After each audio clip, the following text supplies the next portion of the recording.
Yang pertama, kitab kedua, kitab Zabur, ketiga, kitab Injil, dan yang keempat, Al-Quran. Nah, yang pertama, kitab Taurat. Kitab Taurat adalah kitab yang diterima oleh Nabi Musa. Kemudian yang kedua ada kitab Zabur. Kitab Zabur adalah kitab yang turun kepada Nabi Daud. Kemudian yang ketiga adalah kitab Injil. Kitab Injil diturunkan kepada Nabi Isa. Dan yang terakhir adalah kitab Al-Quran. Kitab Al-Quran diturunkan kepada Nabi Muhammad.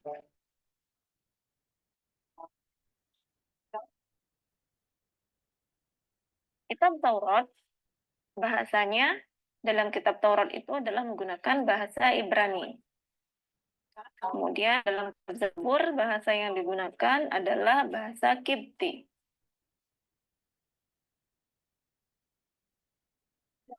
Yang ketiga dalam kitab Injil, bahasa yang digunakan dalam kitab Injil adalah bahasa Suryani.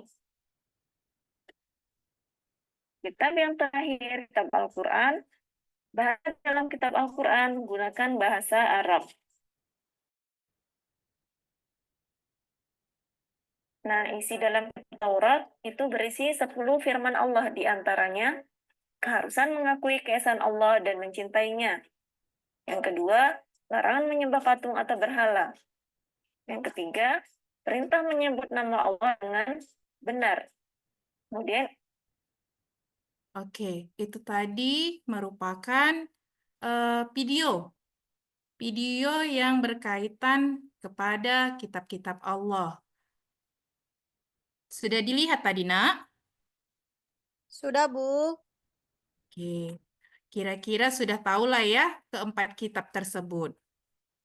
Sekarang kita mau, setelah kita lihat tayangan video tadi, setelah kita tahu kitab-kitab keempat, kitab-kitab Allah tadi, keempat kitab-kitab Allah tadi, saya punya studi kasus. Mau Ananda sekalian, peserta didik sekalian, itu menyelesaikan studi kasus ini. Saya share screen sekali lagi. Boleh dilihat ya, bentar ya.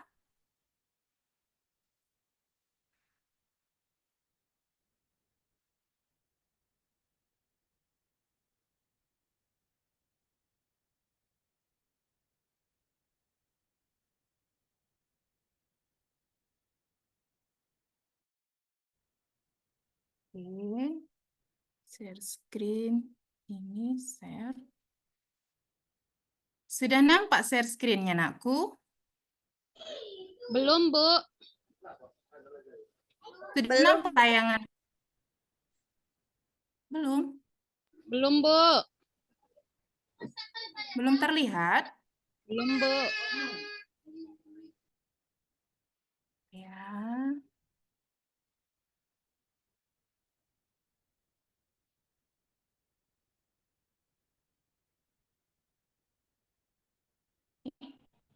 Sudah? Sudah, Nak? Bu.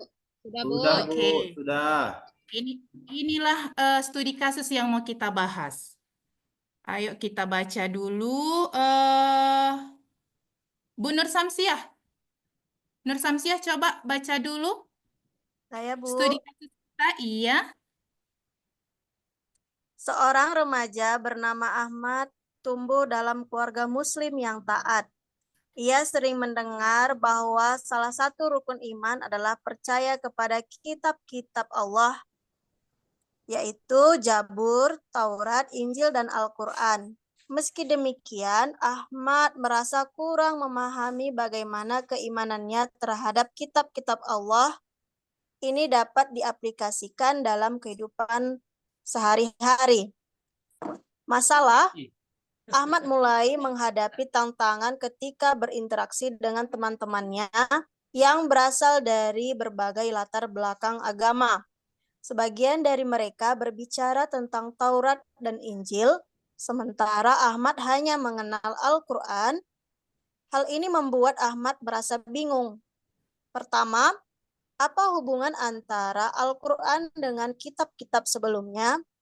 Yang kedua, Bagaimana cara menguatkan iman terhadap semua kitab Allah tanpa mengabaikan Al-Quran sebagai pedoman utama? Oke, terima kasih Nur Samsia. Sebelum kita lanjut materi kita atau sebelum kita lanjut ke LKPD, kita mau bahas dulu studi kasus kita. Ada kasus seorang remaja bernama Ahmad ini tumbuh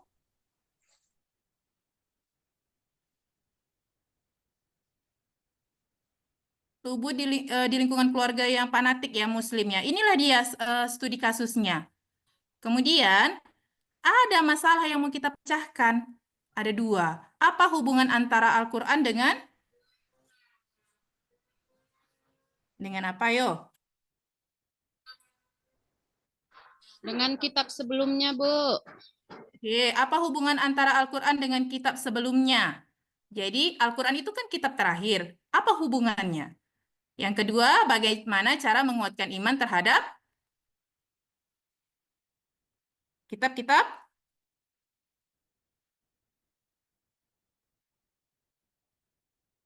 Oke, jadi kan saya mau satu di antara anak-anak sekalian menjawab studi kasus ini dulu.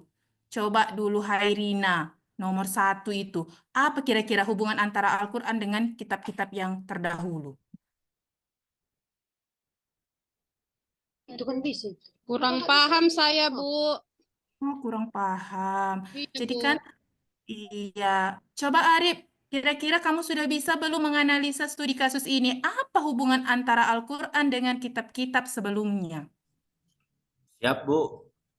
Hubungan Al-Quran dengan kitab-kitab sebelumnya, di mana dalam kitab-kitab sebelumnya menegaskan untuk mengesahkan Allah Subhanahu wa taala. Kemudian Ya, disempurnakan dalam Al-Quran untuk mengesahkan Allah Subhanahu wa taala dengan dalil-dalil yang lebih lengkap tersusun dalam Al-Quran. oke. Jadi sebenarnya kan hubungan antara Al-Quran dengan kitab-kitab sebelumnya itu bahwa Al-Quran itu sebenarnya sudah dijelaskan di dalam kitab-kitab sebelumnya. Dan Al-Quran itulah menjadi kitab terakhir. Menjadi kitab pedoman terakhir. Seperti itu dia. Jadi eh, setiap umat, setiap nabi itu sebenarnya mempunyai kitab yang digunakan sebagai petunjuk dan rahmat. Oke. Dari studi kasus ini ada yang mau ditanyakan, anak-anak?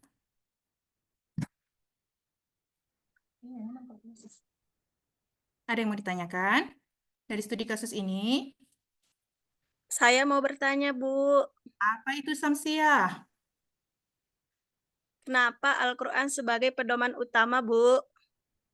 Oh, karena kan Al-Quran itu kan dia kitab terakhir yang sudah dijelaskan di dalam Al-Quran juga sudah dijelaskan tuh bahwa Al-Quran adalah kitab terakhir dan tidak ada keraguan baginya. Kemudian di kitab sebelumnya juga sudah ada dijelaskan bahwa nanti ada seorang nabi atau seorang rasul menjadi khalifah terakhir yang membawa kitab suci yang dijadikan pedoman seperti itu dia. Oke, Bu, terima kasih. Oke, eh karena kita sudah sedikit mengetahui kitab-kitab Al-Quran ini, tadi juga sudah ada video sumber belajar yang kita tayangkan. Saya mau bagi kelompok kecil dulu ya, ada kelompok asal dan ada kelompok ahli. Yang mana nanti pada materi kitab-kitab Allah ini kan sebenarnya ada 4 subtopik yang mau kita bahas, gitu kan. Makanya saya bentuklah 4 kelompok asal. 4 kelompok asal ini dulu.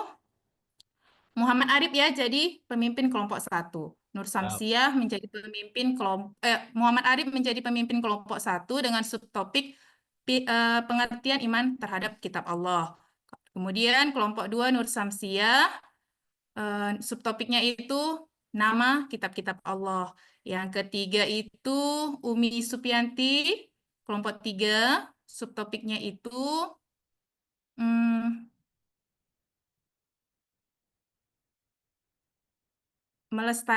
bagaimana kita melestarikan eh, rasa cinta kita terhadap Al-Quran. Nah, itulah dia subtopiknya. Dari ketiga subtopik itu nanti antara kelompok 1, itu kan subtopik untuk kelompok 1.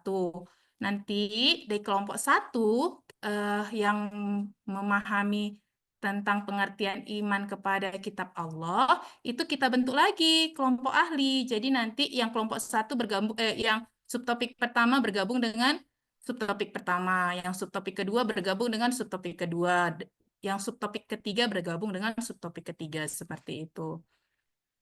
Ayo bentuk dulu kelompoknya yuk. Yang subtopik 1 di sebelah kiri saya, yang subtopik 2 itu di tengah, dan subtopik ketiga di sebelah kanan. Oke.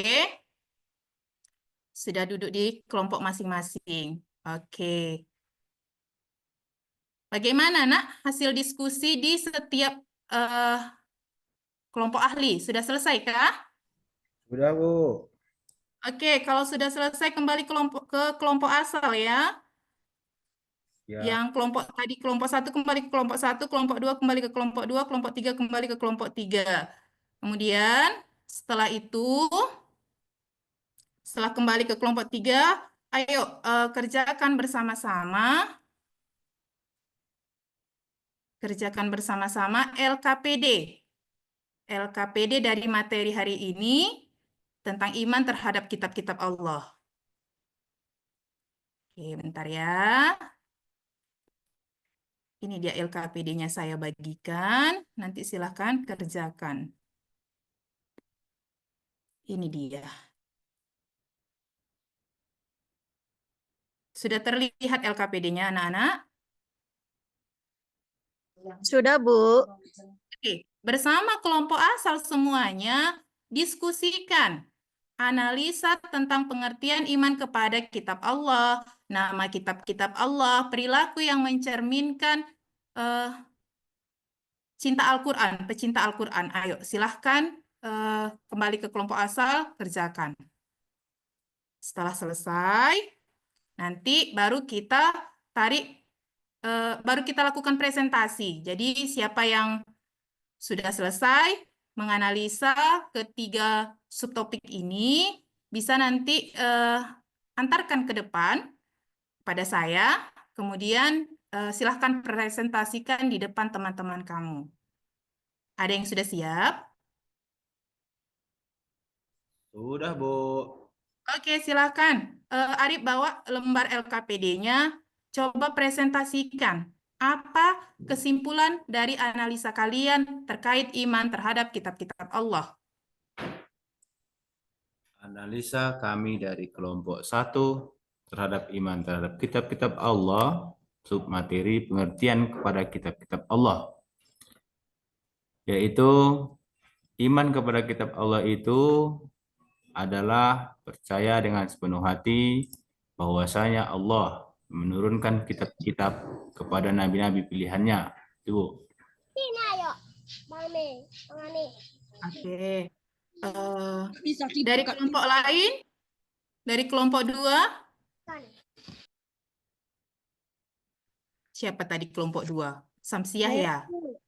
Ya, coba presentasikan hasil analisa dari diskusi kalian. Hasil analisa diskusi kelompok 2, yaitu nama-nama kitab Allah. Terbagi atas 4, Bu. Pertama, kitab Taurat yang diturunkan kepada Nabi Musa alaihissalam. Yang kedua, kitab Zabur yang diturunkan kepada Nabi Daud alaihissalam. Yang ketiga, kitab Injil yang diturunkan kepada Nabi Isa alaihissalam. Yang keempat, kitab Al-Quran yang diturunkan kepada Nabi Muhammad SAW. Oke. Dari kelompok 3, siapa yang mewakili?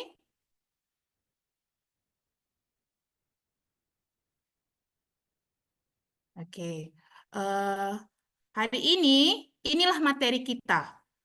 Dari yang sudah dipaparkan, sudah dipresentasikan teman-temanmu, kembali kepada kalian, setiap peserta didik itu membuat kesimpulan sendiri atau tugas individu di buku latihan kalian tentang analisis terkait iman terhadap kitab-kitab Allah melalui dengan subtopik pengertian iman kepada kitab Allah, nama kitab-kitab Allah, dan perilaku yang mencerminkan pecinta Al-Quran.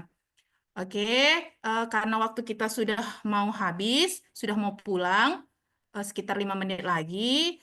Tugas di rumah, nakku, coba buat satu contoh kasus yang mencerminkan sikap toleransi dalam kehidupan sehari-hari. Sudah tahu tadi tugasnya apa? Buat satu contoh kasus yang mencerminkan sikap toleransi dalam kehidupan sehari-hari. Minggu depan kita bahas itu, kita presentasikan juga. Oke, sampai sini ada pertanyaan? Tidak, Bu. Oke, kita akhiri pembelajaran kita dengan melapaskan hamdalah. Alhamdulillahirabbil alamin. Alhamdulillahirabbil alamin. Assalamualaikum warahmatullahi wabarakatuh. Waalaikumsalam warahmatullahi wabarakatuh. Ih, Menyala. hampir.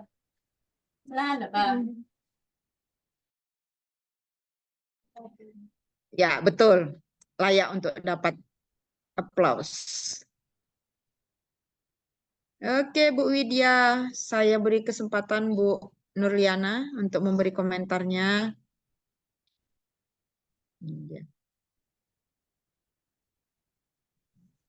Baik Bu, terima kasih. Ini kebetulan ada urusan dadak ini Bu, jadi saya dalam perjalanan baru sampai ya Bu. Saya beri juga tanggapan dari saya.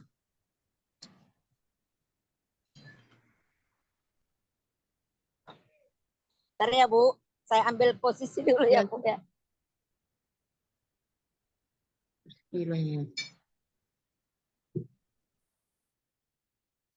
Baik Bu Widya, tadi secara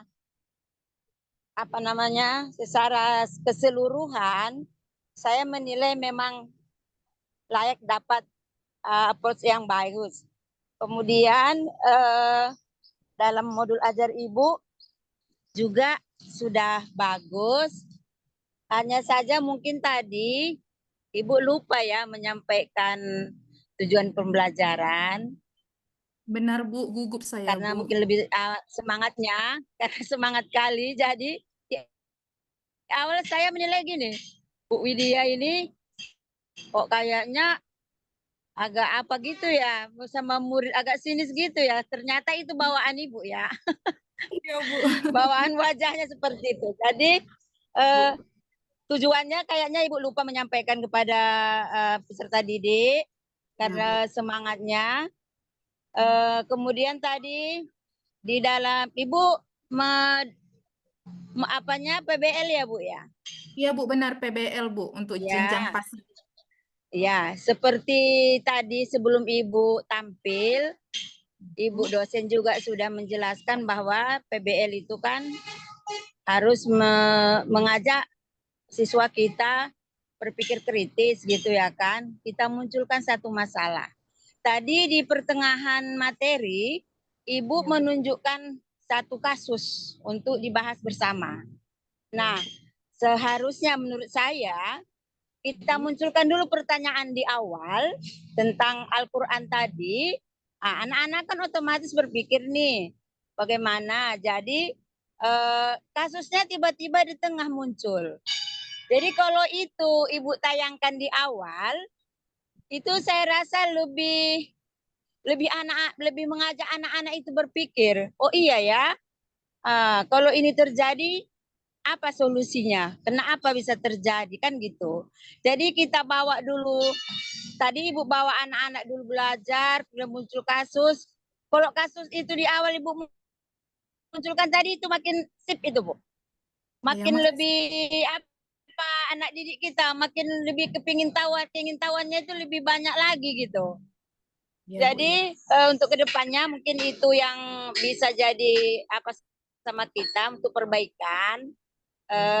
Kemudian tadi karena juga Ibu sudah semangat yang luar biasa, doa terakhir pun kayaknya sampai lupa ya, doa terakhir Iya, belajarnya ya. iya, benar Bu. Jadi itu dia masukan dari saya. Mudah-mudahan keseharian kita mengajar lebih bagus lagi gitu. Jangan diperticing saja yang kita setting seperti ini, tapi di lapangan lebih banyak lagi inovasi baru dari Ibu untuk mendidik anak-anak kita. Itu saja Ya, Bu Bu. dosen dari saya. Mohon maaf ya Bu. Agak apa ini situasi saya. Kebetulan tadi suami Bu didorong orang dari belakang pulang kerja. Jadi ini saya bawa kusuk dulu. Nah, itu aja Bu dosen. Makasih ya Bu. Assalamualaikum warahmatullahi wabarakatuh. Waalaikumsalam warahmatullahi wabarakatuh. wabarakatuh. Terima kasih Bu Nurliana. Nggak apa-apa, lanjut aja berobat bapaknya. Nggak apa-apa. Setelah ini kalau nggak join pun nggak apa-apa. Tinggal satu lagi kok, Bu Vio. Oh iya. Semoga bapak lekas sembuh ya. Iya Bu. Izin ya Bu ya. Ya, Assalamualaikum Bu. Ya Bu. Salam. Oke, Bu Widya. Yang disampaikan Bu Nurliana itu tepat. Karena Ibu tadi pakai PBL. Jangan terpatok bahwa orientasi yang kita berikan ke peserta didik itu harus dalam bentuk video. Tidak. Ketika studi kasus yang Ibu punya tadi, Ibu berikan awal untuk memancing peserta didiknya itu supaya bonding dengan materi yang ingin Ibu sampaikan. Tetapi satu kata kunci utama, Ibu jangan katakan studi kasus. Ini siswa kelas berapa, Bu? Siswa kelas berapa?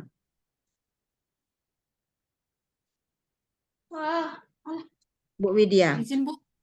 Izin, Bu, nggak dengar, Ini Bu. Apa, Bu? Ini siswanya kelas berapa? Kelas 8, Bu. Kelas 8. Nggak mengerti dia, Bu, studi kasus itu apa. Kan lebih bagus Ibu sampaikan sebelum kita mau mulai pembelajaran hari ini, Ibu mau ngasih cerita dulu. Setelah kalian baca, dalam cerita ini bukan cerita biasa gitu. Ananda sekalian harus bisa menemukan masalah di dalam cerita ini yang di dalam pembelajaran hari ini, masalah itu akan kita selesaikan bersama-sama. Jadi ecek-eceknya kayak detektif gitu loh, Bu. Iya, iya, Bu. Ya. Izin Bu, 1 menit terakhir. Percayalah, kalau Ibu menyampaikannya, membukanya dengan cara seperti itu. Oh iya, oke Pak. Nanti kalau off, kita sambung setelah sholat asar, maka tepat jam 4:10 ya, nanti kita join lagi. Bisa Pak Arif? Bisa Bu. Bisa Bu, bisa. Pak Arif? Bisa Bu. Oke. Kemudian